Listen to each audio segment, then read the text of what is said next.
সাগর আঙ্কেলের কাছে আমি কৃতজ্ঞ যে আঙ্কেল আমার কথা রেখেছে। এইরকম প্রচুর কথা আসলে চ্যানেল আই আমার জন্য রেখেছে।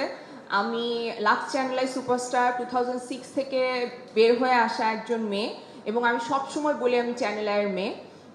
সেই সম্মানটা তারা সবসময় আমার রেখেছে। আমি যখন যেইটা আবদার করেছি সেই আবদার তারা পূরণ করেছে, এবং এভাবেই যাতে আসলে আমাদের সবার পাশে চ্যানেল আই থাকে। এবং এখন আইস্ক্রিন আইস্ক্রিনে এই প্রথম আমার কাজ, আমি আগে আইস্ক্রিনের সাথে কাজ করিনি। ভীষণ ভালো লাগলো ভিকির সাথে কাজ করে।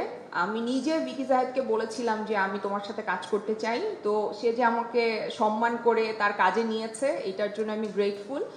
আর ওর একটা আলাদা ধরনের গল্প বলার স্টাইল আছে, যেটা আমার ভীষণ পছন্দ। আর আপনারা যারা চক্র 2 দেখেননি তাদেরকে আমি অনুরোধ করব যে আপনারা দেখেন, দেখলে আপনি বুঝতে পারবেন যে আমরা আসলে কেন সবাই মিলে কাজটা করেছি এবং কত ইন্টারেস্টিং একটা কাজ আসলে ভিকি জাহেদ আমাদের জন্য উপহার দিয়েছে। আর সবাই ভালো থাকবেন, সুস্থ থাকবেন। Thank you. আশা করি